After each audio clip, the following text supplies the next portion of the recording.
There's a lag, man. It's rough. Pretty sorry, boss. No. It's I mean, hopefully it gets better as that.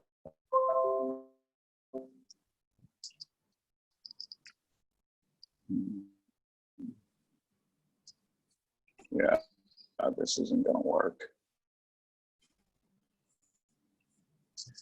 Okay, let me see. Okay, testing.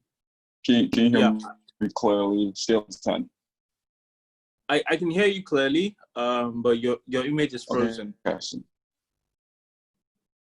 My image is frozen. All right, okay. I might try to change locations, so please give me one second. I'm gonna try to change. Give it a shot. All right. Yeah.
Hello.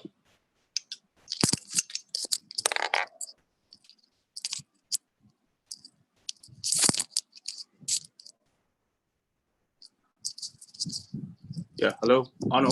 Hello. Yeah. Okay. Can you hear me? Yeah, I can hear you. Okay. Sorry about that. I think I had to move and maneuver, but I think I'm good now. I think the network is No better worries. here. Yeah. Okay. So I still can't see you. Oh, sorry. Yeah. No, it's fine. Yeah, all good. Okay. So yeah, I think the lag is gone. Yeah, much, Okay. much better now. Way better. Scale of 1 to 10. On a scale of 1 to 10, how good is it? I think it's probably an 8 or a 9. Like 8 or 9. Okay. That's yeah. very, very durable. Yeah, Okay. or a 10. To be honest, it's pretty good. Okay. So might just have to did the whole 50 minutes I spent trying to get ready. Yeah. But I think we're good. No worries. And thank you. I see there's some people still logged in, so thank you to them. Oh, okay. Oh, yeah. Thanks. We're going to have to do a lot of editing on this, but hey. Okay. So you ready? Ready to go? Yeah, let's go for it. Okay. So 3, 2. So, hey, good evening, everyone. Sorry for the lag and delay in transmission, but we are right back. We're good. Hola, how you doing? How you doing this evening? Good. Okay. So you are welcome to the 4th episode of the Bamboo Sticks podcast. And today we will be talking with Fola Olantunji-David. Fola is a business advisor and a strategy consultant for African-focused startups, VC funds, and investors. He has worked with thousands of startups and SMEs in various sectors across Africa. And until recently, he was the head of startup success for Google in Africa. Prior to Google, he led Ventures Platform Startup Accelerator and worked as the vice president of business development at Venture Garden Group, Nigeria, where he led the group's fintech division. He has also had prior experience working at Cardinal Stone Partners, Nigeria, 90 East Financials, Mauritius, Set It, Nigeria, UK, Stanbic IBTC, Nigeria, and UCL Advances, UK. Okay. So far, that's quite a lengthy bio you have there. That's really lengthy, really impressive. And what I can see, there's just a lot of diversity in the sense that you have been all around Africa and the world, just getting your feet wet with regards to the startup industry. So would you mind telling us for the first question, like, how did you get started in the tech industry? Like, what was your first memory of the whole, getting to the whole ecosystem like? So I like to think I had maybe 2 or 3 intros into the tech ecosystem. Mm-hmm. I mean, obviously my formal one was coming back and joining VGG, which is about 5 years ago, Venture Garden Group. Okay. But even going back in time, so I'd worked, so high school, and this is way before tech ecosystem, but my first gig was actually designing party invites. So party invites. Okay. So in secondary school would throw. So I went King's College, and so King's College always had parties. Queen's College parties, ISL, and everybody. And my parents were strict, but they allowed me to do my business. My business was designing IVs and printing and essentially getting into that ecosystem. So people would send their ideas, and I will design it and get it printed and charge them a premium. So essentially printable, but almost 20 years ago. Well, 20 years ago. I'm saying printable, but almost 20 years ago. So that was my first foray into understanding business and IT and whatnot. But in the tech ecosystem as it exists today, I would say probably about 5-6 years ago. Oh, okay, 5-6 years ago. So compared to the last 5 to 6 years that you've been in the Nigerian tech sector till now, it's 2020. What major changes and advances have you seen? We've seen a rise in the amount of Nigerian startups that get accepted into American VC capital, and we're just noticing that there's been a shift. You see a lot of platforms, even ours like Bamboo, over the past couple of years that started up and seem to be doing pretty well. For someone like me, I just got started maybe last year. Over the past 5 to 6 years, how much of a shift has there been? Like, what type of change have you seen that's really impressed you? So what I will say is, first of all, ecosystems evolve all the time. and ours has generally evolved for the positive, so the net positive. So my foray back about 5 years ago, I first came and I reached out to a bunch of people. Hey, I'd like to understand what you're doing. I'd like to understand what you're doing. And people were very friendly. People were very accepting. People agreed to have that, that chat, that coffee, that meeting. And I would say that still exists today. What you will see, though, is a lot of shift in terms of where the attention is. So 2014, 2015, attention was really, really e-commerce. And it was mainly e-commerce. And then you started seeing some traction in video on demand, so Iroko in particular, and a few funds starting here. But it was mainly e-commerce. The party was Jumia, Konga, Deal Day back in the day. What I will say is the ecosystem has evolved a couple of times. Right now, obviously, everybody's shouting fintech. There was very recently an ag tech blip where the Farm Crowdies, the Thrive Greeks, where they came. Right now, it's fintech. But you're starting to see that we're now breaking down fintech into not just because most people, when they think fintech now, they think payments. At the back of their mind, they're thinking payments. But you can break down fintech into so many layers, from payments, collections, agent banking, credit, investments, and asset management. So I would say what has definitely happened in the past few years is people are getting paid more, which is always a good thing. I remember trying to hire a developer in 2015, and the average ask for a developer at the time was, no jokes, probably about 60, 70K for a mid-level developer. For a mid-level developer who was scarce. And that's one thing I like to tell people. These people were not the guys running up and down on the road now. So right now, I mean, if you want to do that, you're probably looking at good 250, 300K for starters. That's where you start the conversation from. Or you're probably looking at $1,000 a month for that same level. So, and if you compare that, you extrapolate with how much a banker or an analyst or a business development expert or a teacher, it doesn't really transpose like proportionately. So I would say definitely people are getting paid more. People are still as friendly, but the ecosystem has generally evolved. Knowledge is now more widespread. A lot more people know how to do a lot more things. So that's one thing that has changed. Okay, so like, what would you say about platforms like Twitter? Because that's where we reached out to you on. Would you say now it's more? It's because now you have VC Twitter. They've also broken that down into categories as well. Yeah, so absolutely. We've always had platforms. We've always had platforms from Stone Age, where we had village squares, to Facebook. There's always been that, to MySpace, to High Five, to Facebook, to LinkedIn, to Tugo, to Linda Ikeji's blog comment section. Or Insta blog comment section, or there's Shewa's Naira Land. So we've always had platforms. What we see is that the general shift in terms of what is acceptable. People make the platform, it's not the technology. So if everybody comes and decides that, let's all move to, I don't know, if Bamboo now has a blogging platform, a micro blogging platform, and everybody says we're going to Bamboo. We're going to Bamboo. At the end of the day, it's the utility that you find from this platform. I've seen at least 100 versions of Twitter for Africans. Like, people come and say, "Well, launch it."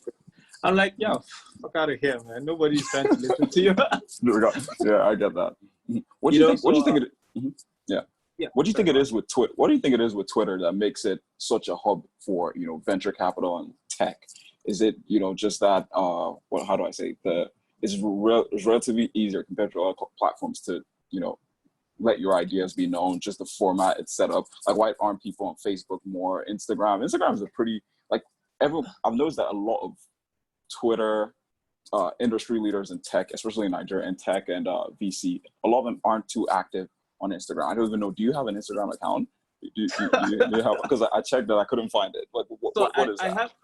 I have an Instagram. Is that a Zuckerberg account. thing? You guys just don't like Zuckerberg. You guys just don't want to be on it. Anyways, no, well, we're all on WhatsApp. We're all on WhatsApp. Okay, you know? okay. So okay. I have an Instagram. I have an Instagram account, but someone did the maths for me. I post 3 times a year, an average of 3 times a year. And it's literally the same set of 3 pictures. So one is always my mother's birthday. On her birthday, yeah. And then I post my wife. I just post my wife just hanging out, and then I post my sisters. Okay. Like it's just tick all the boxes.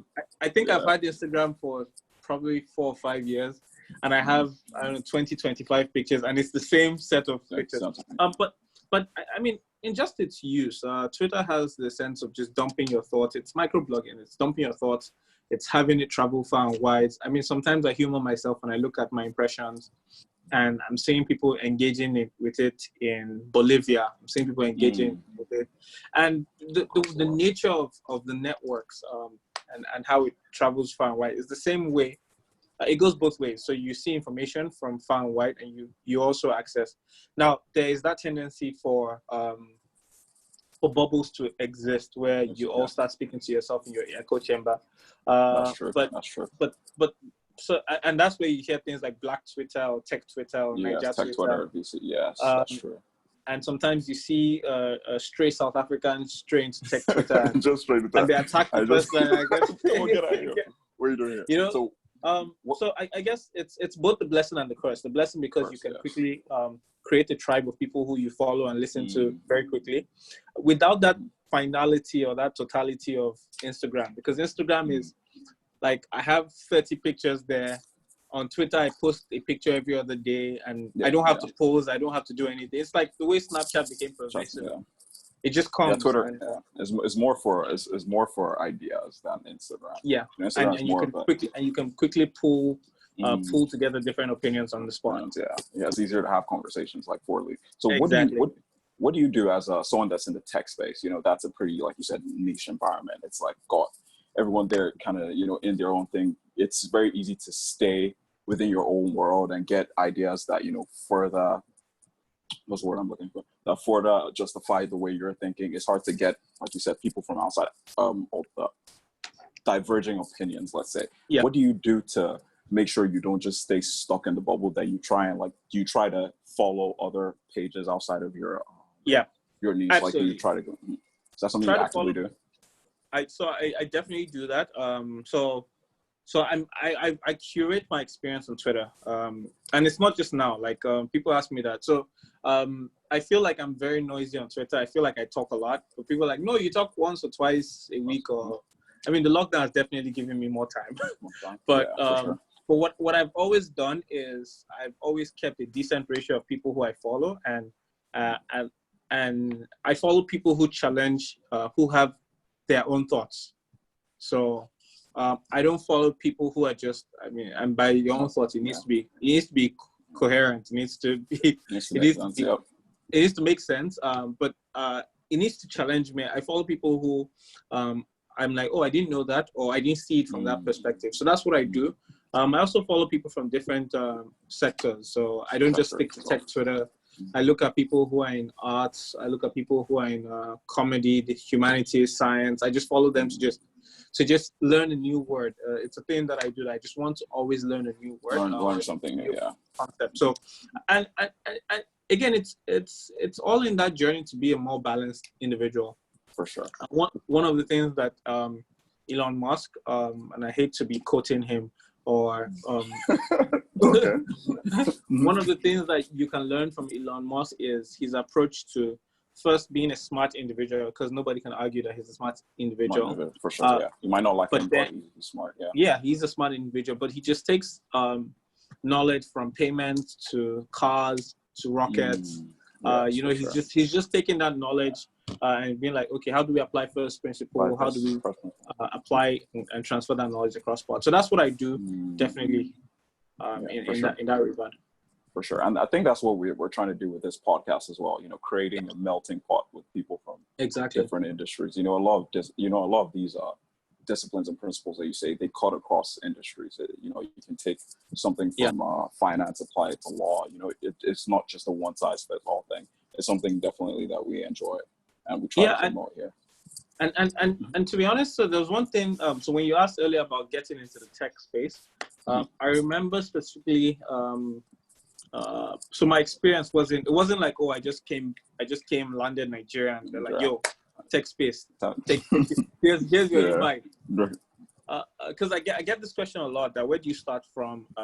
Where do you connect with people? And the first person who I really connected with, Fumbi of Passion Incubator and Lead Space, we connected over books.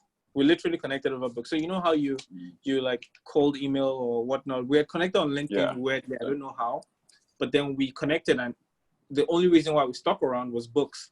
And we just started talking about books that we read and books that we read. Can you remember what books you were like? Some of that, you know, brought you guys together. I remember the exact book that I hope he watches this and he remembers that he's still owing me my book. Okay. There's a book called The Mom Test. I would never forget. And the funny story about The Mom Test is, so it's written by a guy called Rob Fitzpatrick. It's how to talk to customers, how to ask questions and make sure that customers don't lie to you. And this was in 2016. No, this was 2015. Now, the reason why I wouldn't forget is I reported Fumbi to his partner Taiwo, to his business partner Taiwo, and I was like, Fumbi took my first copy of this book, and I only have one left. And Taiwo was like, oh, let me see that book. And then I gave it to him, and now he also didn't give me my book back. So you had two copies, and now zero. Between two of them, they have my two copies.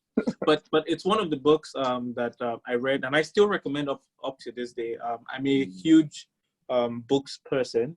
I believe we get more knowledge from reading, from reading people's perspectives to life. I don't read traditionally from cover to cover.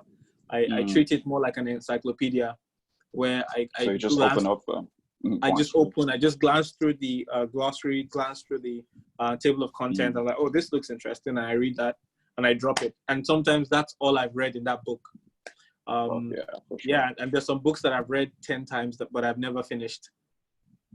Well, which ones have you read 10 times but never finished? So it's got to be so niche or something. Prosperity Paradox. So Prosperity Paradox. Okay, I've heard of that. It's a brilliant book. Yeah, you can plug it here. Right there. Yeah, I've seen that before. Yeah, it's a brilliant book. I've read it at least 10 times, but I've never finished it. Like, I've never started and said, oh, now I'm done. I guess it's that fear that when you actually do finish the ideas resonated with you that much. Oh yeah. I mean, when the way they describe different types of innovation, from market changing innovation, and the way they break it down, every time when you're gauging a new opportunity, you ask yourself that, okay, does this create a new market? Is this and if it does create a new market, what are ecosystems can you build around that? And I don't want to get too technical, but it's one of those things that you kind of treat like a manual as you're gauging opportunities. Okay. Sorry. Okay, so that's one thing I think. Sorry for that. That's one thing trying to tell us today. You know, just if you are going to be on Twitter or whatever platform you use, try to reach out, try to network, you know, and discuss a whole lot of it. You never know what common ground you guys might find. Like some of the love of books that he had just happened to stumble upon someone who shared the same thing, and now they have pretty much multi-year friendship from that. So next question I want to ask you is, from your bio, we could tell that you came from the UK, and you wanted to start up industry there as well. So I want you to compare your experience in the UK versus the one you've had here so far in Nigeria. You know, what trends have you seen overlap? What things differ in terms of like the culture, the people, and, you know, just that startup space in general? Can you give us like a brief? Yeah, well, I mean, the first thing is when you think about the pyramid of needs, in terms of things that are grossly needed, at the very base are your basic food, shelter, infrastructure, and that's where we are as a continent. That's where Africa is as a continent. So whether infrastructure is like power or infrastructure is like payment infrastructure, we have the base. The UK's ecosystem is definitely a lot more mature, but it's also looking into, at least at the time where I was there, was looking into immigrant-powered, like an influx of immigrants.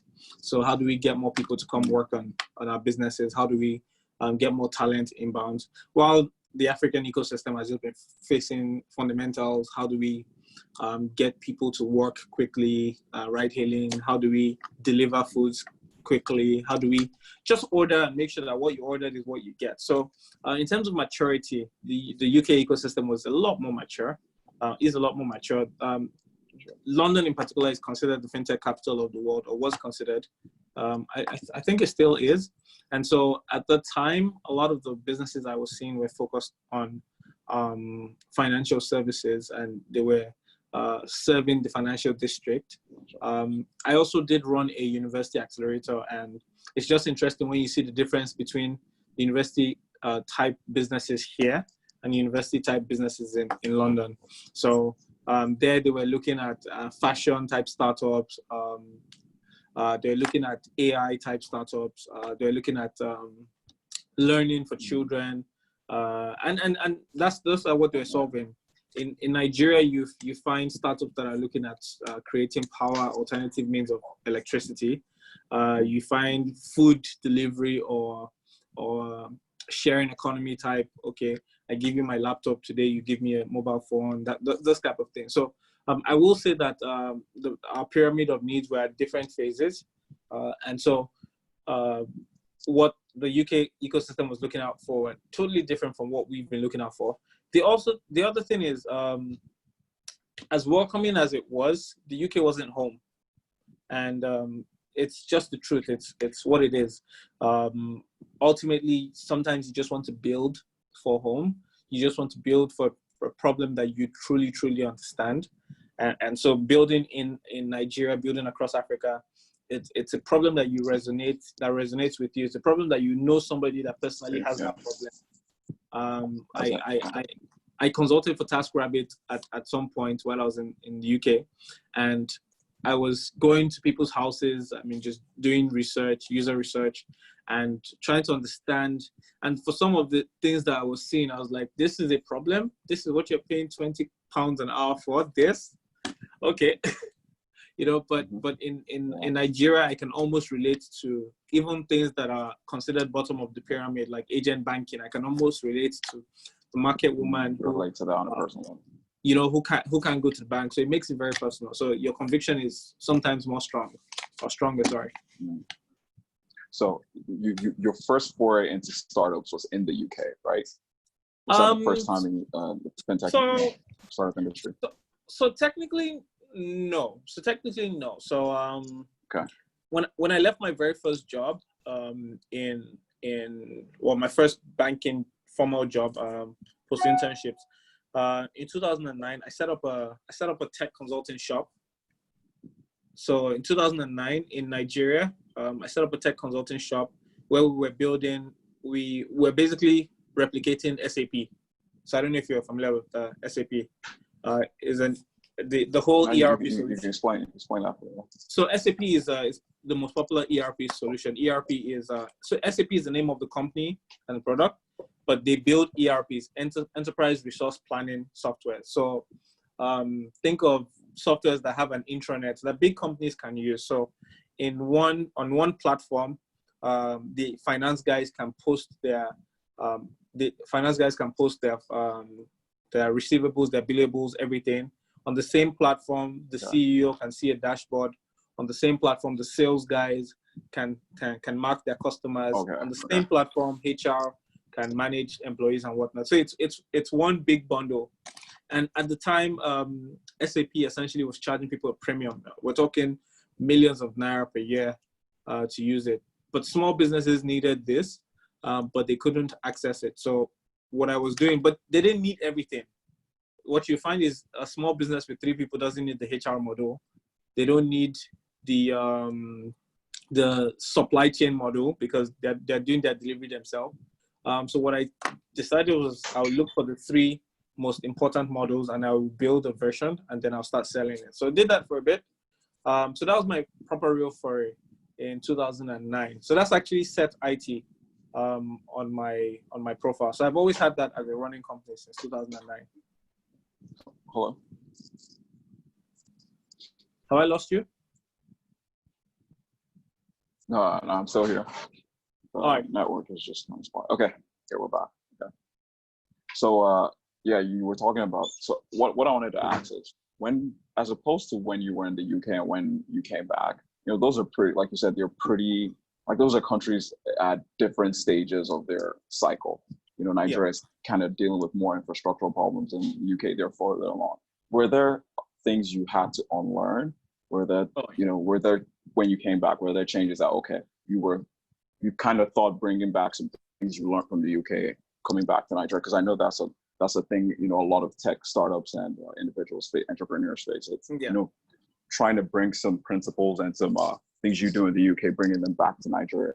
And a lot of times it doesn't seem to work out quite as well, just because of the difference in the culture and whatever. But were there any things that you had to force yourself to unlearn and, maybe take a step back and approach things pretty differently? How was that learning curve for you coming back to Nigeria? So absolutely, there was a lot of things that I definitely had to change my mindset around. One thing for me is, because immediately after university, I was back in Nigeria, my undergrad. I worked for a few years, went back for masters, worked for a few years. I came back, worked a few years. And I did that 3 times. So one of the things that happened for me is I never fully unplugged from Nigeria. So whether it was every summer that I was back here doing an internship, or always on the phone with business people, or just chasing opportunities around. So I never fully unplugged from Nigeria. So that cognitive disconnection that people have, I never really had that. But I will say that after spending extended periods out of the country, your expectations for people and the mindset that people had, it was a bit different. So especially from the UK. So a lot of people who you work with at the UK, because it's an international community, it is so international that everybody is there to hustle. I don't know if that makes any sense. So everybody, everybody is there to hustle. So they're to make it. They're coming straight. They're coming correct to work every day, because they are probably on a work visa or a student visa, and that they have a goal. So everybody's driven. Yeah, so unlike here, that is essentially home for a lot of people. So people have that safety net, which is a good thing. It's a good thing, don't get me wrong. But just understanding that people's levels of motivation are different was me personally. That was one of the toughest things I had to understand. I was like, look, there's no time. Why you, like, we need to get to this. And they're like, yeah, we chill, we do it. I'm like, chill. Yeah. So I guess that was one of the things that was very different for me that I had to adapt to. Yeah, I definitely relate with that part of, Nigeria just being, we're a little bit more comfortable, as opposed to when you're in another person's country and you're on a time limit. You have X amount of time to get your green card or whatever. So, it lights a different kind of fire in you to be able to pursue your goals. So for sure. But let's think about this a little bit. But what do you think we can do to eventually get to that level? Is it going to be through government-related program? Do you feel the government has to come in and, try to invest a little bit more in tech? Do you think it's going to be private individuals that are going to carry the mantle for a while? Like, what do you think it is? Because if you look at a place like the States, a lot of the initial foray into research and development and tech was initially done by the government before the private sector stepped in and took control. How do you feel? Do you think we are going to have to use that playbook, or do you feel like just because we are Nigeria, we are Africa, we're going to have to do something differently, like compared to what they did? How do you feel we're going to, kickstart our entrepreneurial fire in terms of tech? So I mean, I love the government. I've worked for the government. I've worked with the government before, and I say this with every iota of love and respect for them. But innovation will happen in spite of the government. Innovation in Africa will happen in spite, but along with the government. So I don't necessarily think the government is going to be the one that are going to set up the right things that would spur. I do think that they will create the right opportunities for entrepreneurs to find that sweet spot to create. What the government will always give is leverage and authenticity. So authenticity in the sense that, I mean, you're as a businessman in Africa, you're literally one regulation away from being a criminal. Yes, You're literally not even your business dying from being an actual criminal. You're just one law away. And we saw with Gokada and Max NG earlier this year. Yeah, Gokada, Max NG, and just before them, Remittance, when the CBN just essentially wiped and declared everybody's business illegal, all the money transfer businesses illegal. As someone that's so entrenched in this startup, and how do you feel when you wake up and see stuff like that? You know, just companies that seem to be doing pretty well, you know, carving a niche from innovating, you know, just going on their merry way, and in just one day, on the whims of like an administration, just takes that all away from them. You know, how does that feel? I'm pretty sure you've talked to people outside of Nigeria, investors, like, you know, how do they think about that? Does that, you know, hamper foreign direct investment to our country? Do people just, is that like, oh, okay, that's a turn off for us, we're not going to be able to come into Nigeria? Does that affect people getting, you know? You know, the thing is, I was speaking to a group about this earlier in the week, and my honest answer was, I don't know how to. So, I mean, they started the conversation with, are you bullish or bearish about Nigeria? I'm like, I'm bullish, man. Let's do this. And they're like, oh, how do you see the trend? I'm like, it's all on the rise. And then they started speaking about legislation. And they asked the question. I said, look, legislation is shit. And they haven't found the sweet spot. And they said, so what is your advice for people who are asking? And the honest answer is, I really don't know. And I've thought about this for the whole week since I said that. I think it was on Monday. I really don't know. What I do know is that an economy that doesn't switch up and build from the rule of law to the fairness and fairness in terms of opportunities for everybody to start a business. So right now, what you see is it's lopsided in terms of the legislation that we have as a country. So in a bid to regulate most sectors, what they've done is they've created a barrier of entry that doesn't allow a startup in the real sense of a startup to come in. It allows incumbents to diversify. It allows big money to come in. It allows foreign. It actually does allow foreign money to come in. It doesn't allow foreign money to go out. It doesn't allow small businesses like micro SMEs to launch. And if you don't have a strong legal system that can back the legislation, what you're going to do is, nobody's protected. And I don't know, like, I'll be honest, I don't know. I wish I did. I wish I had some kill switch that I could always say that when the government is misbehaving, I'll be like, But sadly, I don't. The system I will say that has worked, and I used to be an unbeliever before. Well, I went down to Kigali a couple of times in the past few years. I've heard good things about Rwanda. Yeah, and I've seen heard really good things about that. And what I will say is, if I were to break down what the fundamental difference is, in most parts of the continent, what the governments say is, hey, you're doing investment. They wait for you. You start doing investment when you're small, they're like, you're too small. Then when they see that you have hit, especially when that TechCrunch article has written your name, or that TechPoint article has written your name, then they come knocking your door and say, hey, you have contravened XYZ, and so we're going to shut you down.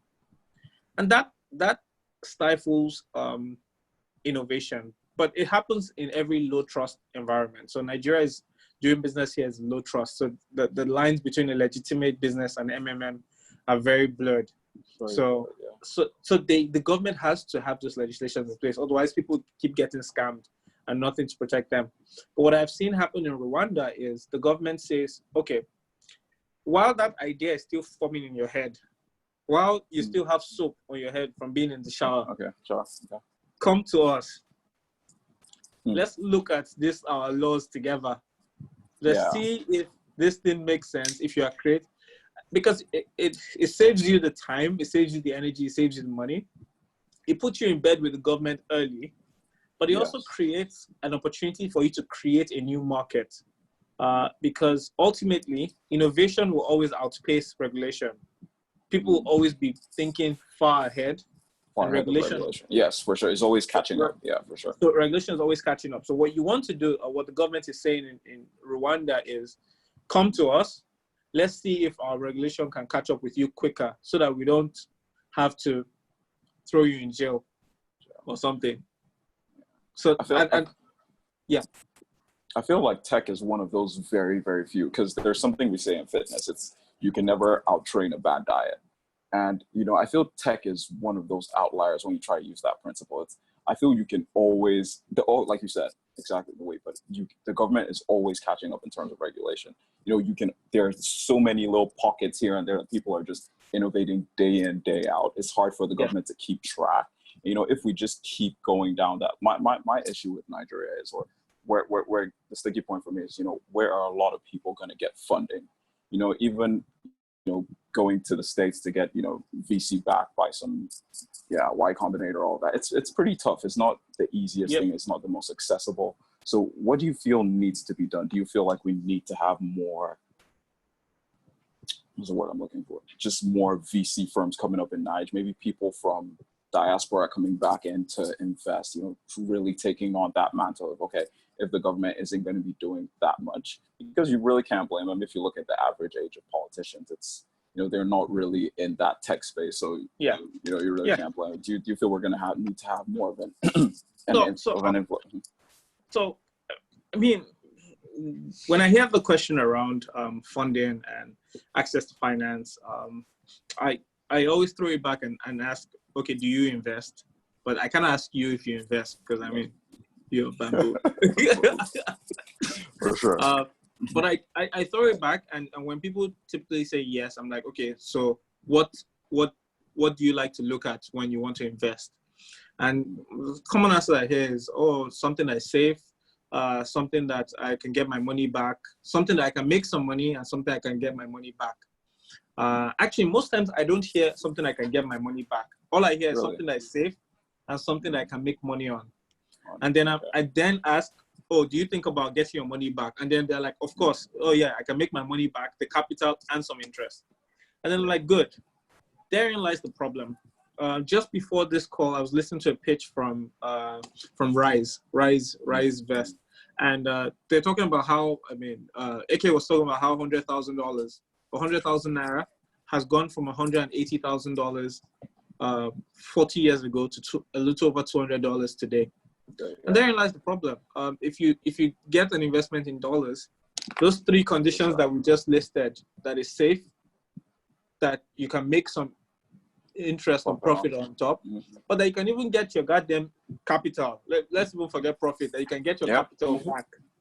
For sure. And so when we ask ourselves that, are we creating an environment where it's possible for these three things to occur? Sure, yeah. And to be very honest, no. I mean, investments are always going to be risky, but it's riskier in climes where the laws do not protect the investors, or there's no special incentive to invest. Can you make some money? You will make some money, but with devaluation and inflation, you're back to zero. And you can't get your money back. I mean, we saw this case of MTN, we saw the case of DSTV, we saw the case of international oil companies. And so that is always going to be there. So that argument is always going to be there when you think about foreign capital.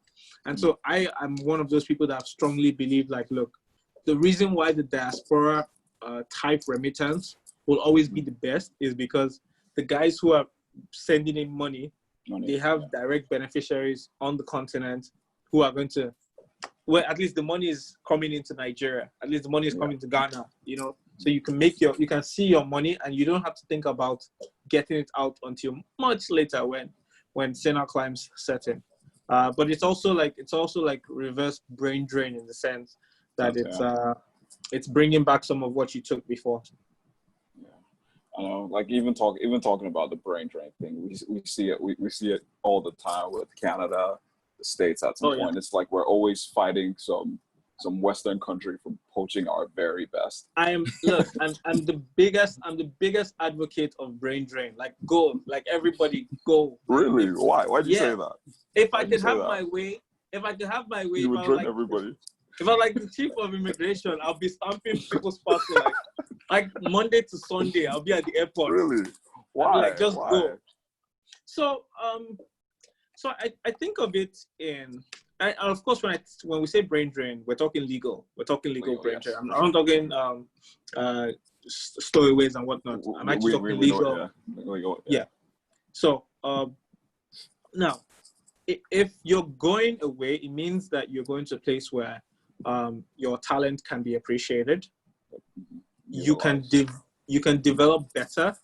Yes. And you can fundamentally make an earning for yourself in a way that, one, you live a better life, the people around you live a better life, and more importantly, it becomes aspirational for the people back home to either get to the level where you were, that, okay, an international company, or you could actually apply and they could take you in Canada.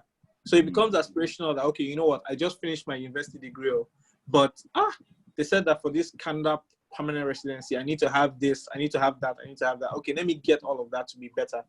And so what tends to happen is, if you think about it as a pyramid, and I shared an article earlier in the year, we keep shouting Canada, Canada, Canada, Canada. But the whole of last year, it was 118,000 Nigerians that immigrated the whole of last year. I think that has to do more with them reducing the amount of people applying. No. Really? Okay. India and Pakistan still had almost 1 million each. Million people, yeah. China still had like almost 600,000 or 700,000 people. So people still apply, but when you think about it, in our circles, yes, people have left, but I'm saying like 180 million people are still roaming the streets of Nigeria. So there's still more people. But in every pyramid, if you break it down, 100,000 out of almost 200 million is less than 0 point something percent. And if we agree that that's the tip of the pyramid and everybody's trying to get to that level, so what tends to happen is that people are leveling up. People are leveling up. I get that.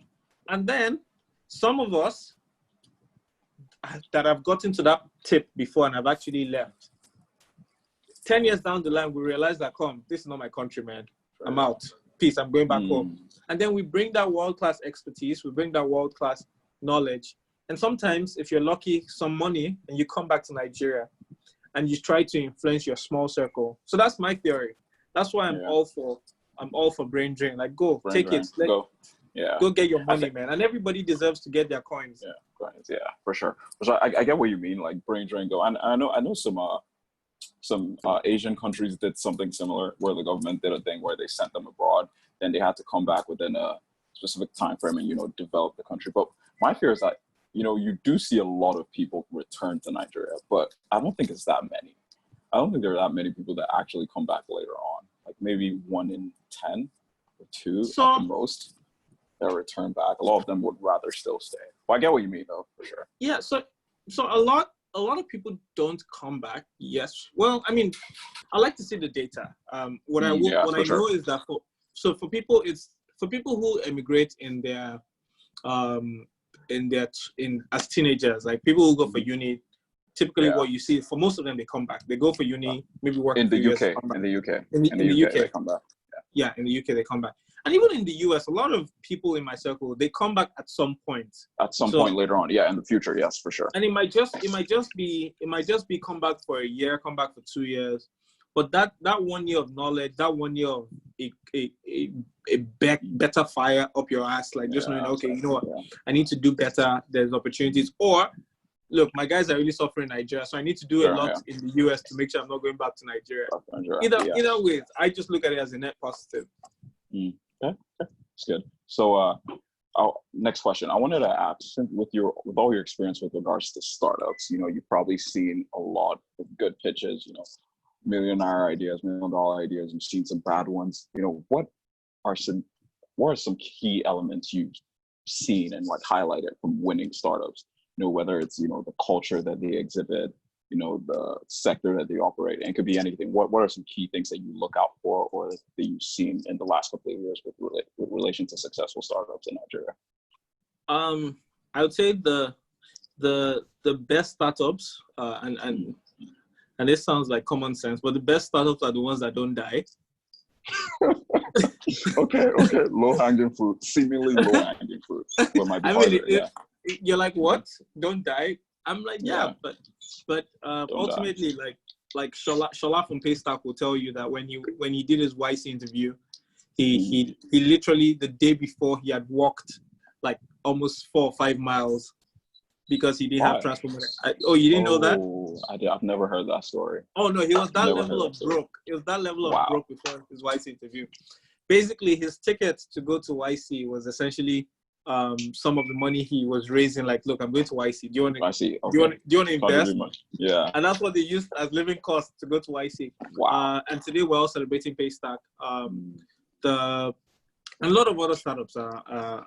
I said that because that's public knowledge. Like he says that often. Yeah, that's good.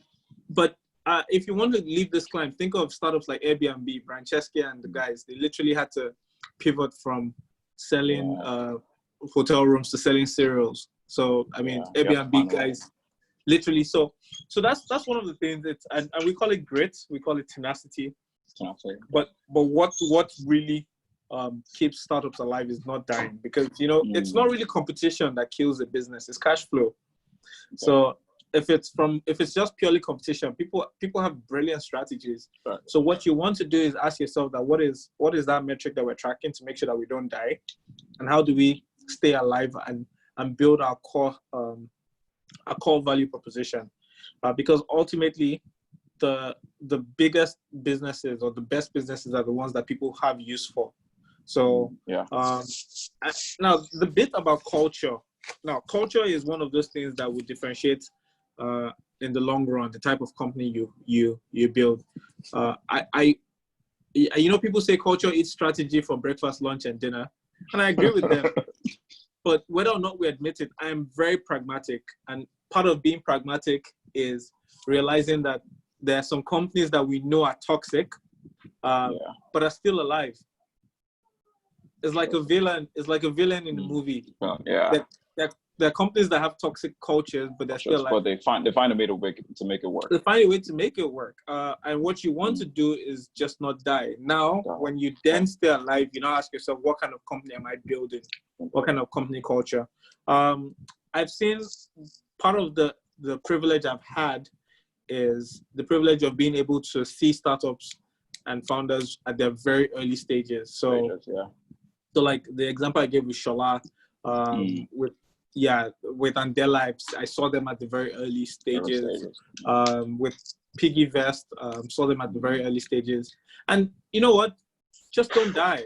Like if your commitment every day as a startup is, I will not die.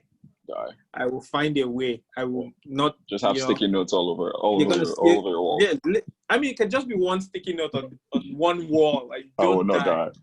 Today we shall not die. Live another day. That just worked for you, because then you start to ask yourself every day, okay, how do I find a new way to extract value, or to create value so I can extract value from my customers? So that's it. Okay.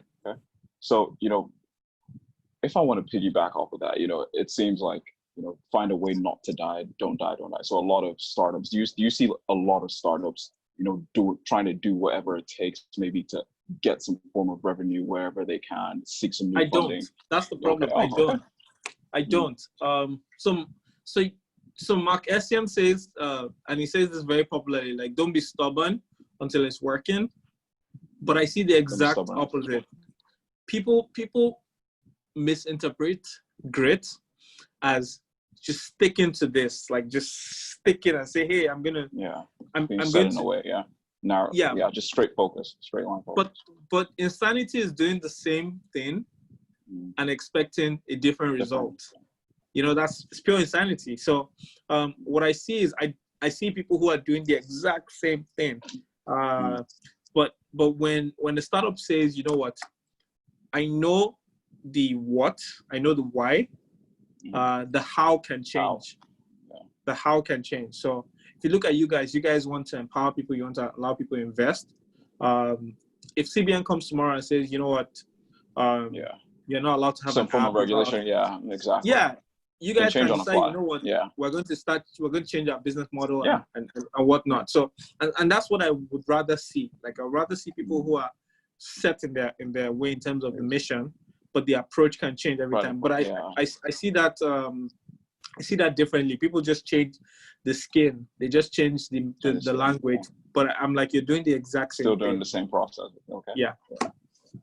So in terms of startups trying to do too much too early, because I know is it Naval that says something like a specialization is for insect. I think he said something similar to that, like, you know, always try to be a generalist, you know, generalist thrive. And for me, that's looking at it like, you know, I think either way works, just depending on how well you do it. You know, you can specialize and be really, really, really successful. You can find one thing and do it really, really, really successful. But in terms of startups, I think the problem we see is, you know, a lot of companies try to do too much. They're always chasing the next sexy idea or sexy way of getting revenue. Oh, we want to be this, we want to be that. And you tend to lose focus from what your core is. And you also see that if I want to tie this into investment, it's like diversifying to a point where it becomes like exuberant, just unnecessary. You know, you're spreading yourself too thin. You don't have one true specialty. So for you, how do you preach against that? Is it even something that you agree with? You know, like just spread. Like, you know, so try and get. So I agree with you. In fact, I preach on the disciplined pursuit of one thing. So it's and I call it the curse of being smart. You know, you're so smart that you feel like, you know what, fuck this. I can be an artist today. I can be a medical doctor tomorrow. For sure. I think I have. Yeah, we all have a little bit of that. Like we all have it. And the life skill is being able to say, you know what, I will do it, but I'll do it one after the other, and I will do it when I've been able to. That's so hard. That's really hard to do. Tell yourself that, okay, you know, I need to focus on one thing. You know, I don't know if. So when I first started working at Bamboo, you know, there was this, you know, I would write some things and they would edit my work, you know, they would trim it, you know, cutting the fat off. And, you know, it was really hard to let that go. I was like, you know, that was such a good line. Why are you cutting that off? And until later on, you start to see the principle pan out. And, you know, there's beauty in like simplicity and focus, you know, as opposed to, you know, doing too many things, as trying to say too much. And with startups, like, I don't know, for you over the years, it's something that you try to preach to, you know, mentees or students, like, you know, try to stay focused, you know. Is that something you try to do? So it is. It's exactly that. So what I do is I ask myself, how do you balance it out? Because sometime last year we're talking about when a startup comes from outside Nigeria, we tell them, oh, you should expand. You should take over the world. But when they come from Nigeria, we tell them, are you sure you just don't want to? You know, just focus. You gotta focus. But it's about striking the balance and the way you evaluate opportunities. So I did a non-traditional thing of actually studying entrepreneurship at some point, and part of the way you access opportunities, we call them leaps, is you ask yourself, what competence have I built in this sector that allows this opportunity to be my opportunity? So in other words, there's the 2x2 metrics of new product, new markets, new product, old market, you know, product versus market basically. And so where you ask yourself that if I'm going to a new product in my existing market, have I built the trust that can allow the customers trust me because I've built a product that they like, and so if I'm offering them a new product, they will like it. Or do I want to commit suicide by going to a new product for a new market? And so, and that's how I ask every startup to assess every opportunity, because for each quadrants that you're falling into, whether it's new product or new market or old product or old market, there's a distinct set of skills that you need and a distinct strategy that you need to take. So that's what I tell startups. When I generally, as a rule, any human being that asks me anything, I tell them write it down. So when they start to write it down, helps them flesh out their ideas. it helped them flesh it out and answer the question. Because right now, I mean, I'm hearing Bitcoin is moving, blockchain is moving, I'm hearing AI is moving, I'm hearing oil is moving. A lot of things are moving. Everything is moving, at the same time. Yeah. So and I feel that's a lot to do with that's a lot to do with the uncertain times that we're in. Everyone is looking for the next best thing. There's this flight to tech, flight to AI, flight to Bitcoin. These seemingly game changers. And for me, it's kind of weird because I feel like there's like we said earlier, there are a lot of bubbles going on, with regards to tech. You saw, I don't know, I'm not calling it a bubble or whatever, but you saw a company like Zoom that at some point this year was valued more than the top 5 biggest airline companies in America. When you see things like that, obviously, like Zoom's a startup, we're both happy that it's doing well. But do you fear that there might be, because I feel like that would accelerate their process. Like last year, they were still like a really good company, but this year they're forced to take on the mantle of being the world's communication provider. Largest. How do you feel about that organic growth as opposed to this just steroid infused COVID-19 thing that everyone pumping into Zoom? You see that a lot with startups. Just that. It's funny because I read just before we started one of my WhatsApp group. They're like, who led the digital transformation of the company? CEO, CTO, or COVID? So like COVID was the one that had the tick. For sure. It was COVID that led the digital transformation. So I totally agree with you. I feel like there's a lot of market adjusting that always will happen. I personally am very wary of stocks, not just because in 2008 and 2009, 90% of my worth was wiped off. And I haven't forgiven the stock market. You haven't forgiven it yet? Oh, I haven't. I've been investing in alternative ways since then. That's good. You're still staying invested, though. You don't have to be just in stocks. Oh, yeah, no. My goal is to go in much earlier because I know that the people who went in earlier prior to 2008 and 2009 still made their money. So that's the goal, and that's why we invest in startups, so that when an M&A happens or an IPO happens, we can all smile to the holy bank. But what I would say is there's definitely a bubble in terms of valuation, and it's not just for Zoom and the guys who are enjoying a temporary surge, and the market will adjust. Now, what will happen is definitely it would not adjust to pre-COVID times as long as the company doesn't ship pants. It wouldn't adjust to pre-COVID times. So the net there'll be positives, but they're, like you rightfully said, they're big company expectations that startups have to take up, and this happens all the time. I mean, we saw it all the time. We're seeing it with Zoom now, but it happened with Facebook. It happened overnight from a small social networking site to all of a sudden this big communications giant that now needs to acquire everybody and connect the whole world. We saw it with Google when they IPO'd. They went from a small search engine that was just indexing data to more than 200 products and companies and whatnot. So it's just a coming of age that happens over time, and we're sitting smack in the middle of Zoom and other people's emergence. Do you feel like this because you said it was overvalued? What if COVID ends up extending, like obviously we do not want that, maybe extends to the end of next year? Do you feel like as human beings we will see that permanent shift to a work from home, culture, as opposed to maybe there will be a 50% drop of people? How do you feel about that, like human nature? No?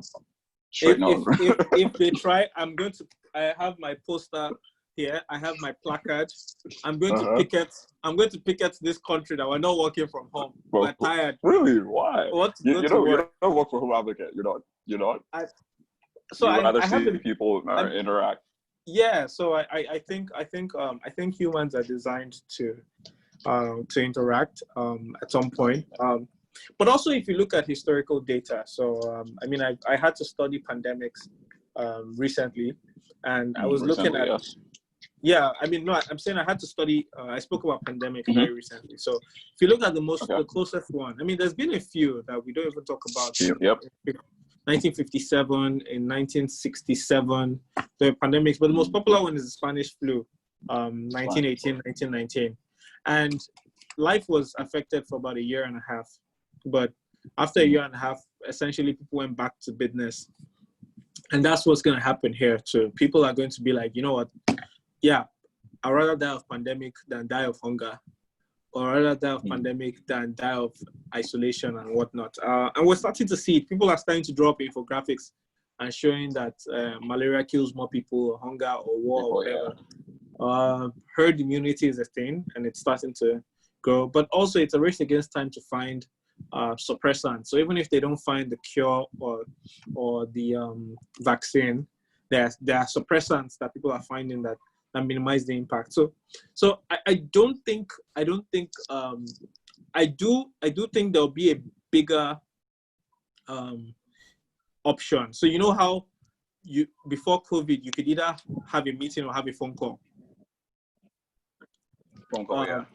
Before COVID you could either have an actual meeting or say, you know what, let's have a phone call, or very few people will say, you know, let's have Skype.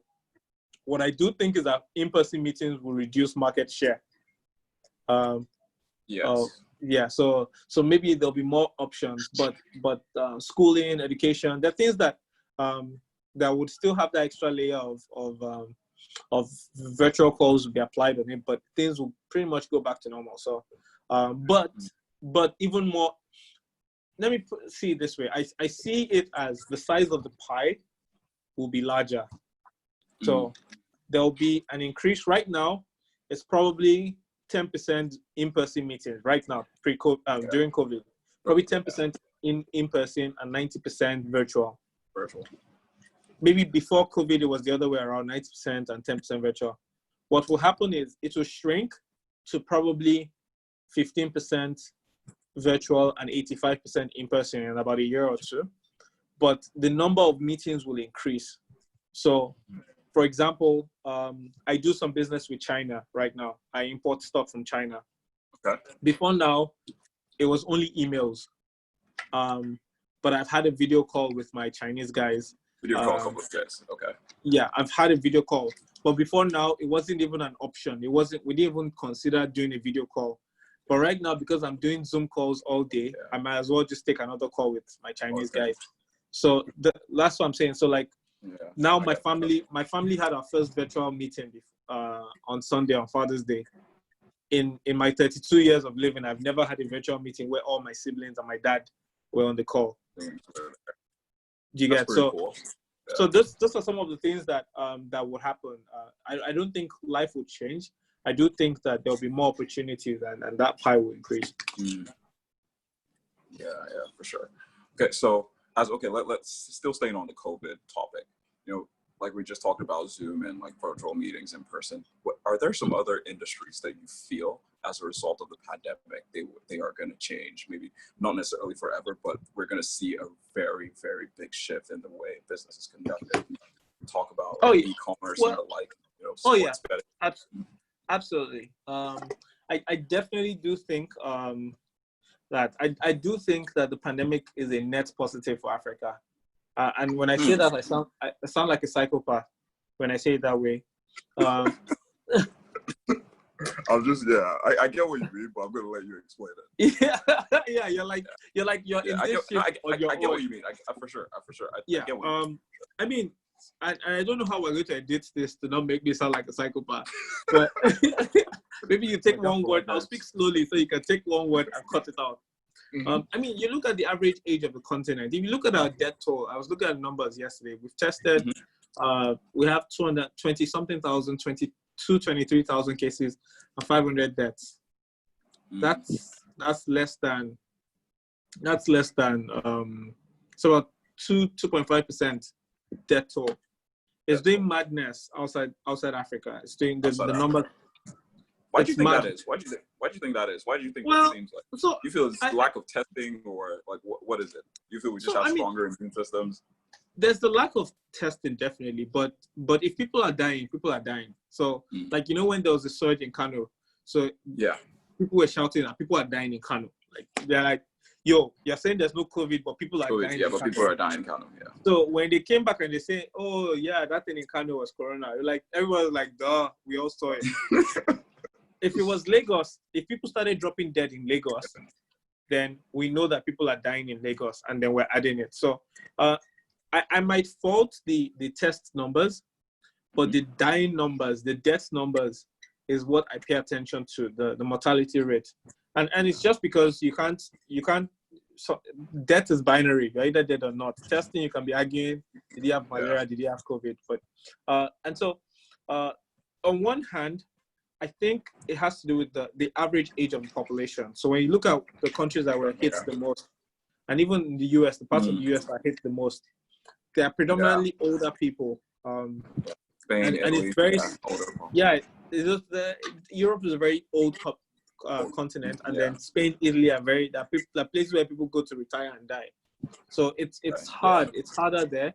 You look at that, and also as much as we say it, but that first wave, we were able to curtail the first wave because we locked down.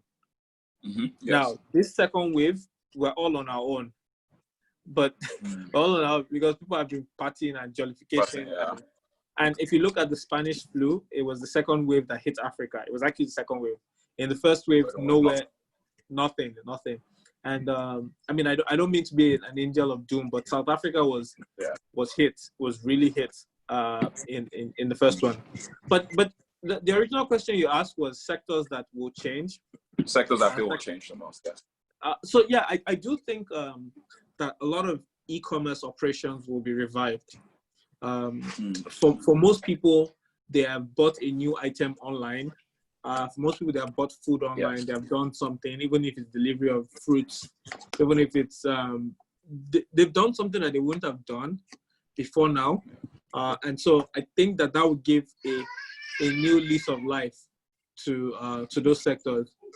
But more importantly, they've been able to, now the startups on their own side have been able to build trust.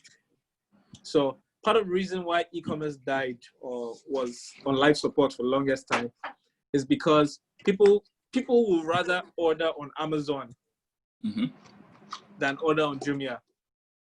Yes. Yeah, for sure. And it's not a case, of they don't trust, they don't want to put their card online, because Amazon, you are paying your complete money. Jumia, they're even giving you the option to do cash on delivery. But you're like, no, I'll wait for it to come from Amazon. But the reason is, it's multifaceted. There's the trust component, there's the return and refund component, but it's also just the companies have to sit up. I mean, my flatmates 2 or 3 years ago tried to order from Jumia. The thing took like 3 weeks, and they ordered like 4 things. Took 2 weeks, and everything was coming one by one. And he was like, did I not order? I literally, it's the same basket. Like, the thing, so those type of things. But because people are being forced to order online, e-commerce businesses are sitting up. Logistics is sitting up. Logistics as well. So you're seeing a lot of, although we can't say now, government can wake up and ban everybody. That's true. But there are a lot of logistics companies that are sitting up. So I think ultimately, and healthcare, which is one that is very passionate. I'm very passionate about. You're passionate about that. We're seeing new ways of reducing the cost of healthcare. So yes, that's true. People like Helium Health, Wella Health, Doctora, these are guys who are building solutions that are essentially saying, you know what, the cost of setting up a primary healthcare center in this place would have been $100,000, but with a $200 laptop and a $10 webcam, we can set up a virtual conference in place, blah, blah, blah. And we only treat serious cases. So for light cases, you treat it here. Serious cases, then you have to go to the center. That way we don't have to set up. So those type of things are showing us that there are new ways. And perhaps one unspoken, and I don't have data for this yet, but information, the ability to actually just settle down and to see the information that people have in front of them. So think about places like the US now with the whole Black Lives Matter movement. The reason people were able to come out en masse and protest across all 50 states of the US is because people were already sitting at home before. For yes, that definitely played a huge. They were just anxious, just staying at home all that exactly. time. So, and it's the same thing. If you look at Nigeria, we're starting to take the sexual harassment, the Me Too movement. We're starting to take government accountability. Yes, the government is still taking us for idiots in terms of chopping money and all of that. But we're starting to take things seriously, things that we probably wouldn't have done. So it's not asking ourselves as a tech startup, how can you apply the fact that people are interested in reading right now? People are interested in information on how to, and that's where a startup like Stairs Business. Stairs Business. Oh, okay, I know them. They're taking they're leveraging that information vertical where they're able to say, you know what, we'll take all the information that is available, we'll compress it, and we'll give juicy bits so that people can learn more. So those are just some sectors that I think we're seeing an uptick post lockdown. For sure. But yeah, like exactly what you said, I definitely agree with that 100%. COVID it's one of those things where it just shines a light on the inefficiencies in any system or business model. It just shows you how ill prepared like a business is. Like the companies that are thriving, there's no secret sauce to it. It's just that those are the companies that spent the most on research, innovation. The companies that were forward thinking, your large cap techs, those are the ones that tend to doing really, really well. They're already forward thinking. Even in e-commerce, there were already companies that were shifting. And it's something that we discussed here a lot with the Gokada and the Max.ng thing. It turned out to be a blessing in disguise for them because the government forced them to pivot before COVID forced them to pivot. So, when it did come along, they were really, really ready for it. So yeah, that's pretty good. So yeah, I wanted to ask, we know that you've done a little bit of teaching, a little bit of work, in the UK. So would you rather, like, where does your preference lie? Do you rather teach it, or would you rather experience it through a startup? Like, what? Because if you've done both, you've been a teacher and you've been, a startup developer. Like, what part of what side resonates more? What side do you tend to like more, or is it like an even split down the middle? So there's a third one. So there's the teaching part. There's the funding. Third. Oh yeah, there's a third. So I've taught it. I've taught it through accelerators and through like business school and teaching in university. But I've also and then the accelerator is different. The reason why the accelerator is different is investing is different. Is in investing, sometimes the people just collect your money and run. So really, well, I mean, so not run, but when you're investing, it's more of. So when you're teaching in an accelerator or in business school, they have lectures. People have lectures that they have to come for. They have a timetable. Mm-hmm. When you're investing, it becomes more ad hoc. When they have one issue, they come to you, and then they go and focus on their business. And it's a real thing. So some people are designed that way. I think mine will be more of a visiting lecturer while I'm doing my work. While you're doing your work, that's sweet spot down the middle. Yeah, that's sweet spot. So you have your day job where you're also experiencing that rush of running a startup or of leading a startup team, but then you still also have an opportunity to share knowledge, because sometimes the work that is in front of you is totally different from what you want to talk about. Mm-hmm. And that's partly why I left Google, actually. I felt like I'd focused a lot on teaching and helping people, which I will continue to do. Which I will continue to do, but now I just want to spend some time also getting my hands dirty. Okay. So next question. So and I'm pretty sure you know the large 5 tech companies: your Facebooks, Amazon, Alphabet. Yeah. So out of those 5, I want you to pick one. If you could just pick one where you were appointed to be a member of the board, like Facebook, Amazon, Apple, and Alphabet. You have to just pick one, become a member of the board. I want to know what you would change in one of those companies and why.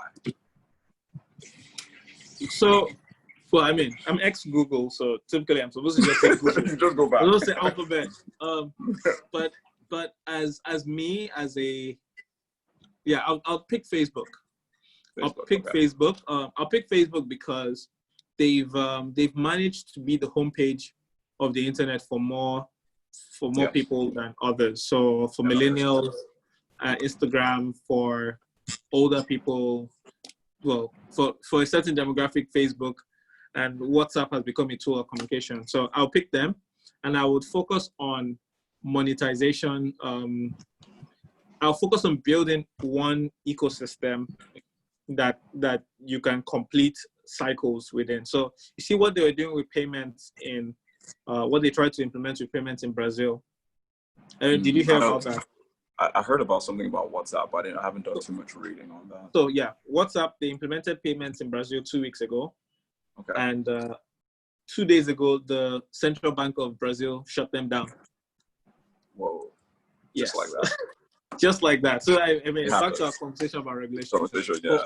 But they shut them down because they essentially, I mean, the gist is, there's lots of other factors, but the core gist is creating alternate payment methods. But they said they created an alternate payment method.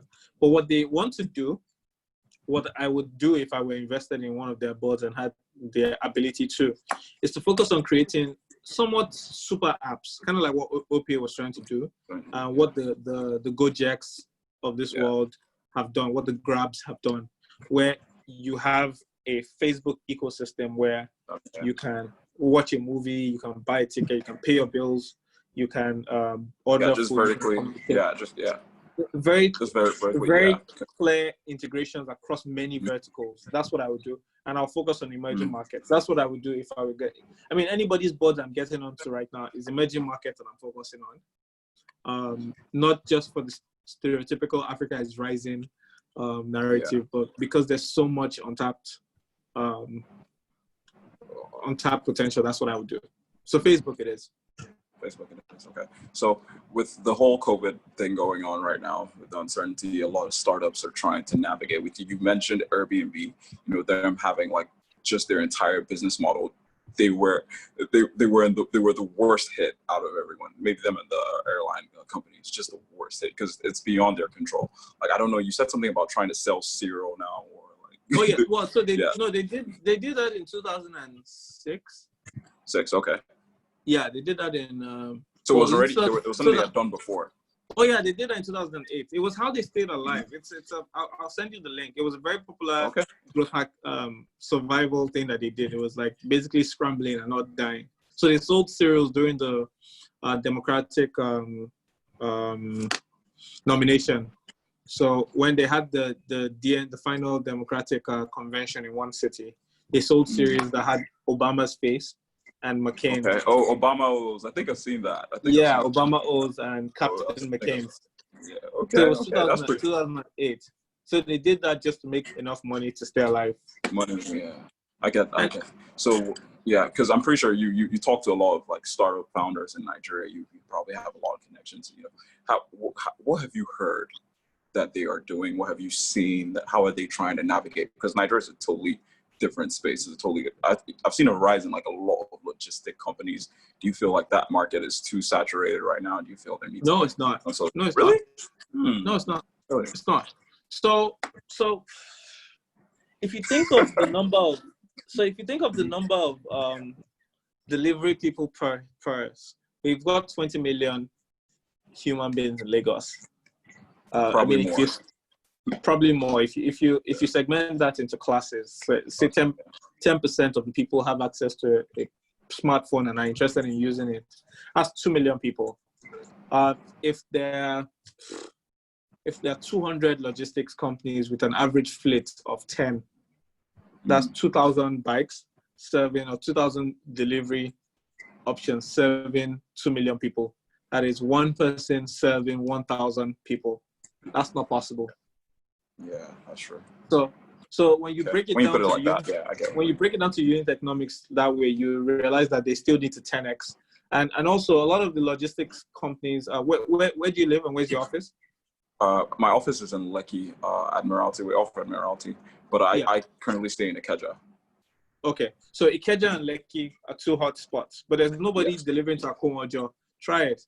Try to deliver to Alagbado. That's when they tell you. That's when they start to stop it. I feel the only way to deliver to those places would probably be drones or something. It's because it's gonna take time. Well, no, there are roads there. There are roads there. The problem is, I mean, it's like What's the problem? Yeah, tell us. You are sure to go. You don't know if you're going to come back. Because traffic. It's like one of those one-way trips. Yeah, so I get that. I don't know if you've tried to book an Uber to like a far place, and the guy will just hear the name of it, be like, oh yes, and you know, it happens. It's like first start. You know, so and that's what it is. It's I mean, delivery is a low margin business that involves turnaround. So what you need to do is centralize, have hubs that have hubs. So the guys who do. But is that like brick and mortar stores? So that's like, isn't that like? So no, not hubs. So not hubs to deliver, not hubs that people come to store pick up. So it's like B2B hubs where I partner with the mainland service, and as an island person, I just do the bridge. I do the bridge. I dump it in Owero. Somebody from Owero takes it and distributes. And so that's what you need to do. So I definitely think logistics companies. So you know, a bunch of these guys sold their bikes, the go-karters, OPAs. Yes, go-karters, yeah. And they themselves merged into like logistics services. So those bikes will obviously show up as loan delivery bikes, or maybe somebody buys 5 and slaps a logo on it. So that would definitely come up. But I've seen creative ways like Eco Hotel started doing laundry. Really? Well, that's really Eco Hotel started doing laundry. Oh yeah, it was. Wow, you didn't see it? I did not see that. Eco Hotel, the same Eco Hotel that December that dirty all our December. Yeah, it is bougie.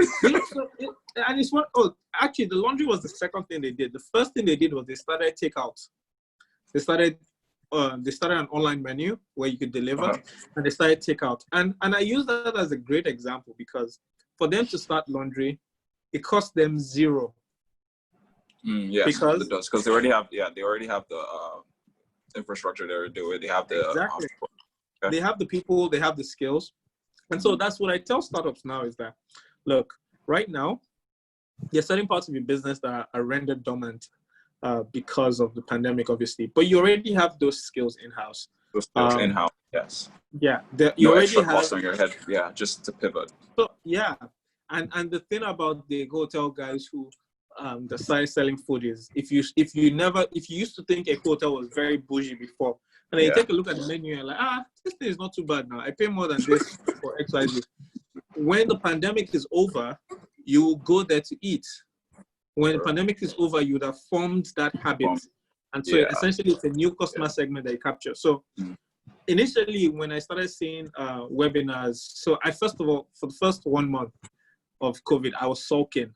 So I wasn't accepting anybody's online talk. I wasn't accepting I was like, no.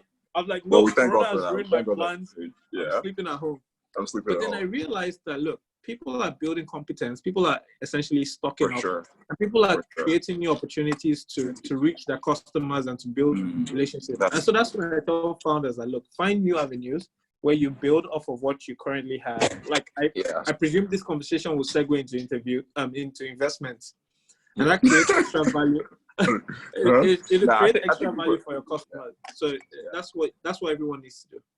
Yeah, I definitely feel like, first of all, no knowledge is lost, and I definitely agree with you on that part because you hear it. I think it was Costco. Like Costco, it's this wholesale. They sell food and like stuff in the States, and he said in their meeting, he was like, it's COVID came in, it's taken a whole lot of extra expenses. It's piled on extra expenses on it. They're making more money, but expenses have also risen. But I think they failed to give guidance into like the next year or the next quarter. But he said something about building relationships during times like this, because what you just emphasized on right now, that, it's good to just do things, pivot, be on everyone's lips. You might not be making money now, but the payoffs, the goodwill, it would come in later in the future because people will be able to recognize your brand. They'll remember that, when things were a little bit murky, were a little bit weird, you were there. That brand was always there, always trying to, keep them in the know, always trying to provide something. So that's really interesting. Yep. Okay, cool. So wow, we've taken a lot. So I'll ask another 2 questions, then we'll wrap up because time's. No worries. Yeah. It's a Friday evening. It's not like I'm going to W Bar or anything. It's a Friday evening during COVID. I've actually never been to W Bar, funny enough. Heard a lot about it. You go there for customer acquisition. Customer acquisition, okay. for user research. You should go there for user research. For every bottle of Hennessy being bought, you tell them, do you know how much stocks you can buy with that? Just be that guy at the bar. I'm sure the manager was just like, you have to stop this. You can't be scared away because there's the other guy telling us about stocks. You say for every bottle of Jameson you buy one stock of Amazon. Deal? Or you can do for like the penny stocks, you can give them a promo. For every Jameson you buy, you get just start sharing flyers. That's the thing. You know, there's no one size fits all to business, man. You can do that and it might bang. You never know. Look, it's pure bands. I tell people like the weirdest partnership. You don't see them coming. So like just imagine now. I mean, I don't know what the stock market is saying now, but if you do trade in some random stock, you partner with like a Chicken Republic or somewhere that people order food from a lot, and you do a promo where for every plate of food that you buy, you get 100 naira worth of stocks. You know, and what it does is it allows. Pardon? No, I said I need to be taking notes. Yeah, what it does is it allows the type of people that will sign up. They'll do it for bands, but they'll sign up, and then the type of person that understands it enough that is interested to say, okay, let me register and follow up. They'll put their BVN, they'll do all of that, and then even if you don't convert them now, at some point in the future, when they sending them information and all of that. And the cost of acquisition for the brand, it'll be banned. So for a Chicken Republic, they'll be like, okay, it doesn't cost us anything. You pay for the flyer, right? You say, yeah, I pay for the flyer. Yeah. And every order that they put is just a slip that they can change. And it doesn't also have to be food. I just say food because food is very pervasive and everybody does it. But it's one of those acquisition strategies that could only work during a pandemic, because if it wasn't a pandemic, not enough people are ordering food and whatnot. Yeah, so I think they're gonna have to start this class like pandemic economics or pandemic finance after this, because it's so, because I can't remember who it was. I said no one has the answers. Everyone is just learning on the fly, and the only way you can actually become successful is by actually going out there and trying and seeing what works. Because no one was alive in 1918, but they didn't have phones, we didn't have this level of technology. So you know, whatever works for you, you need to stick by that. But I really enjoyed, you know, just the way you've, you know, brought up like out of the box ideas when it comes to like navigating with startups and all of that. You know, we definitely need to have a more in-depth conversation. I feel like talking to you, I could go 5+ hours just picking your brain and all of that. But we need to wrap up. So I'm going to ask two more questions. Okay, so which investors or investing styles have taught you the most lessons? It could be people you met, like when you came back to Nigeria. It could be people you admire over the internet. You know, just you can even drop book recommendations, blogs that you feel like, because I know there are a lot of people trying to get into the startup industry in Nigeria, and you know, there's a lot of terrible advice out there. But I also feel like, especially on Twitter, like when I go into VC Twitter, I started following like, because I handle social media for Bamboo, I started following Victor Semota, started following like, you know, Mark Essien. You know, you're like, oh wow, if you sit on Twitter for long enough, there are people that actually have sense that you actually learn a lot from. And there's also the flip side. The people who are just just talking out their asses. Exactly. So you know, you need to know who to follow. So you know, you can give me your who to follow list. I'm a 21-year-old. I'm trying to get into the startup space in Nigeria. Who are, it could be 5 to 10 or just 3. Who do I need to follow in that space? Well, you definitely, if you're 21, you definitely need to follow Lil Nas X. Lil Nas is funny.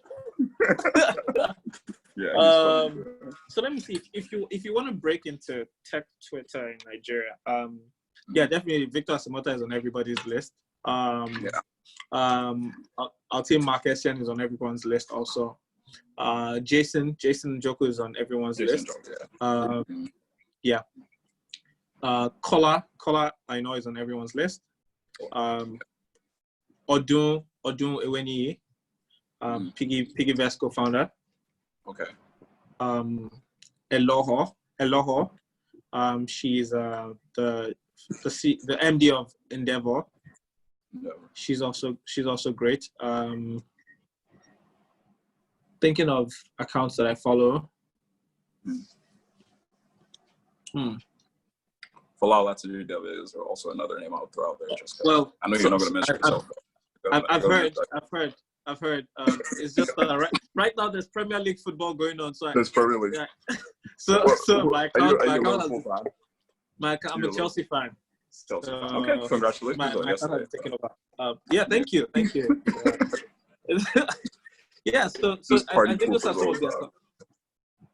Those are 7 accounts off the top of my head. Mo Chivius, definitely. I think Mo is brilliant. Do you know her account? No, I've never heard of that. You've probably seen some tweets, but her handle is Mo. Her name is Mo Dele, but her handle is Mo Chivius. She's the founder of Scale My Hustle. It's an online community. She's great. I mean, as part of what I was telling you earlier about a lot of, I like to see opinions from different standpoints. So I also like a different industry and different experiences. I like accounts like Affion Williams, Afi Superstar. Sorry. Her account is really good. I like the thoughts, the thoughtfulness in the account. I don't agree. So even everybody who I've mentioned, I don't always agree with everything they say, but it allows you to think. And I would say so that's 10 accounts that I've mentioned now.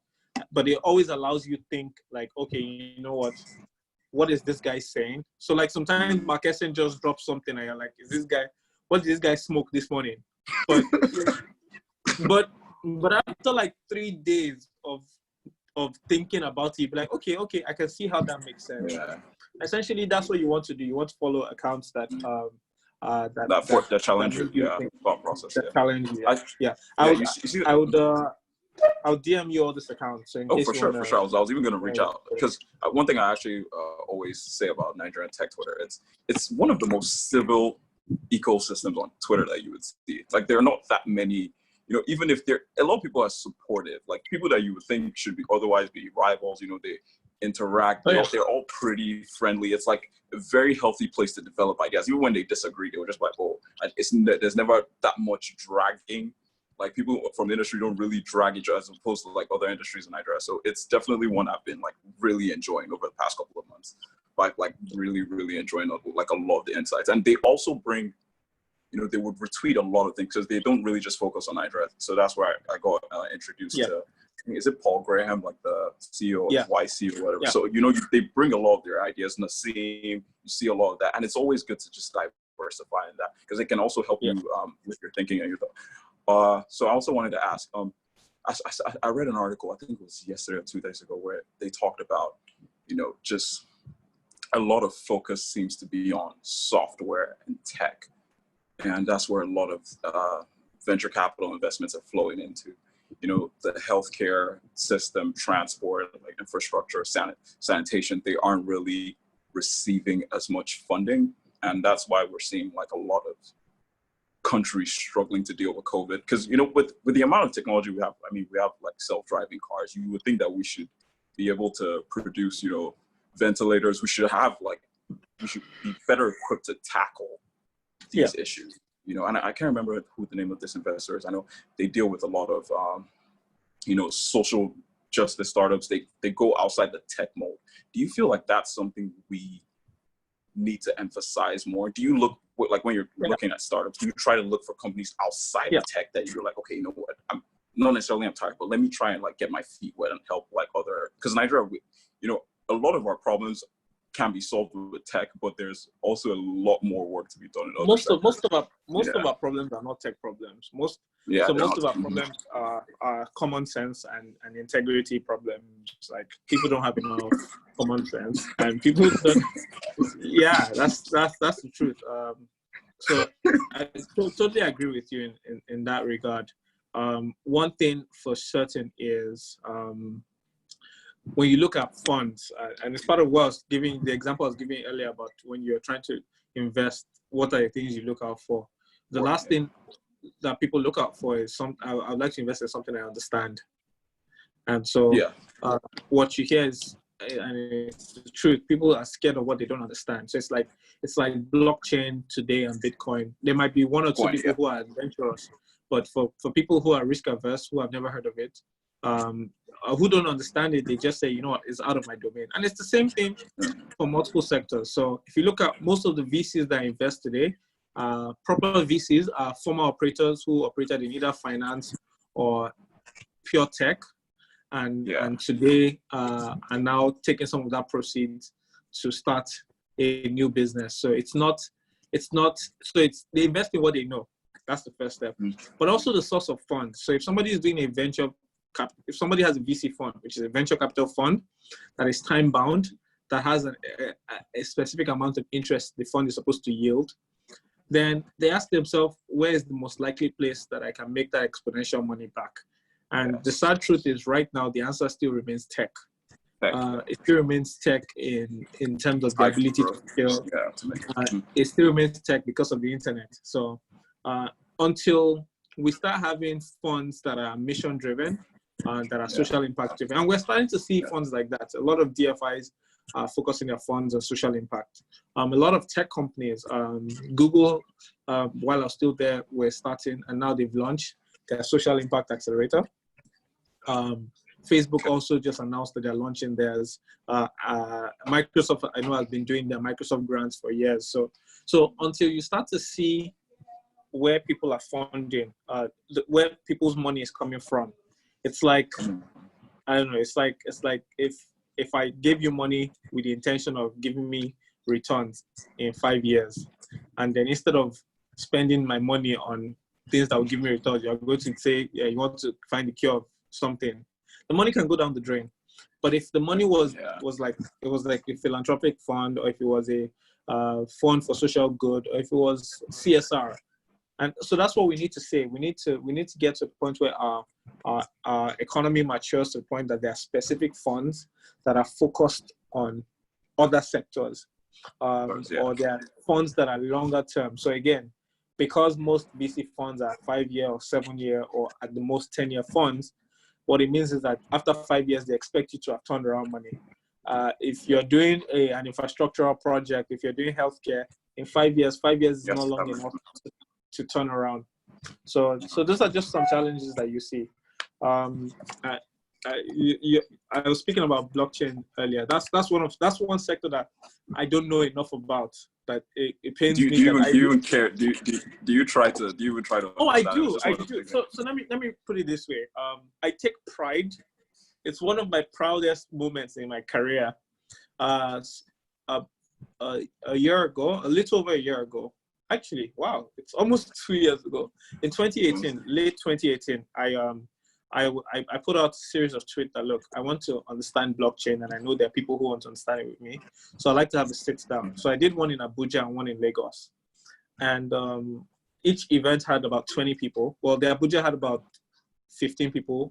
Lagos had about a little over 20. And so many people, first of all, friendships had been created from those meetups. But there's about 4 people today who proper work in blockchain today. And it was at those meetups. It was at those meetups that they decided. And one of them is Yele. It was from that meetup after the conversation that he was like, yo, you know what? I think I'm going to double down on this. And another one is Victor Alagbe. He's an expert. So I have friends who I have acquaintances who know this stuff right now. But I wish I knew it to the point, to the level. Like I look at them when they're talking about it. I'm like, teach me, or give me a pill that has it. Yeah, I feel you've already found out your niche that you're like, oh, okay, my heart is completely here. I'm sure at some point you would, but it's just that drive, that unwavering, that, okay, I'm trying to understand Bitcoin. Yeah. I feel you want to understand it to be competent enough to have a conversation, but. So I can do that. So and I guess it's also part of who I am. I can explain it to an engineer. I can explain it. I might be able to explain it to a lame person, but I can't explain it to a 6-year-old yet. Okay. I know there's different masters. And that's my goal. My goal is to be able to. I mean, I can find a few examples that just bamboozle my way around. But you can lie to everybody. But Yeah. I mean, you can't lie to yourself. Well, some people can lie to themselves, but I think you know but I deep think down. you should be able to lie to yourself. Okay. Yeah, guys, I think we're gonna. Okay, no, let me ask one more question. Let's end this with a stock related question because this conversation took for the better. I personally enjoyed it. So if you had the option to gift your child, do you have a boy or a girl? I have a daughter. A daughter. Okay.